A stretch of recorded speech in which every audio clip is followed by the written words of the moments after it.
I know my last post about acting was just very negative Nancy-ish, but honestly, that's how I've been feeling. And I just want to be super transparent on here. I don't want to sugarcoat. I just want to be able to be myself.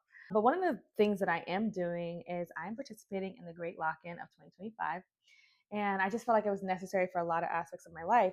The things that I am focusing on, which is really cool, is I always said, I'm like, I'm not a writer, I'm not a writer, I'm not a writer, right? Because I'm not a writer. I'm not a writer. Let's make it clear. I'm not a writer. I don't like writing. I don't like writing. But I do have a lot of stories that I want to tell.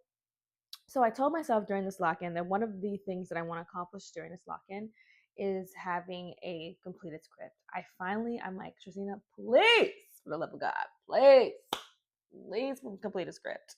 Please just have a draft that a writer can look over, just something that's solid that I can hand over. It's so funny because I've been looking.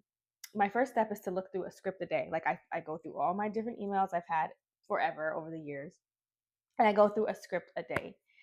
Y'all, the scripts that I've been finding, the stories are so cool. It's so weird to hear like who you were then and like what you were writing about then. I've been collecting all of my scripts into a Google Drive, and then after I basically form my script collection, I'm going to take them and I'm going to go through them and decide which one I want to focus on.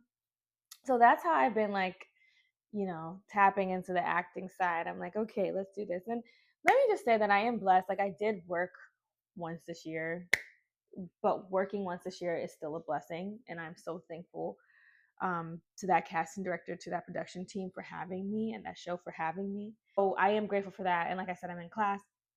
But I think on the script front, I'm a little excited, y'all. I'm like, okay, like these scripts are kind of good. Like they're unique, they're different. And I know everyone says that, but I genuinely think that one of the things I discovered about myself is that I am a writer with a very unique voice. I just looking through all the scripts that I've collected so far, I think I've collected 4. They all involve God. They all involve like heavy metaphoric work. And I'm like, oh, this is interesting. Like I didn't, obviously when I'm writing though, I didn't see that pattern because it's been over 10 years that I've been doing these scripts, right? But yeah, it's just really cool to like sit there and like see that. I'm like, oh, like you know how like certain writers have a thing. I'm like, oh, I have a thing, even though I am not a writer. Watch by the end of this, I'm gonna be like, y'all, I'm a writer. I'm a writer. But yeah, so if you're participating in the Great Lock-In like me, and you're in entertainment like me, or an actor like me, talent like me, I encourage you to do this specifically, whether it's books, scripts, I don't know, music. Start going through or finding one thing a day and build your collection so you can kind of see your pattern.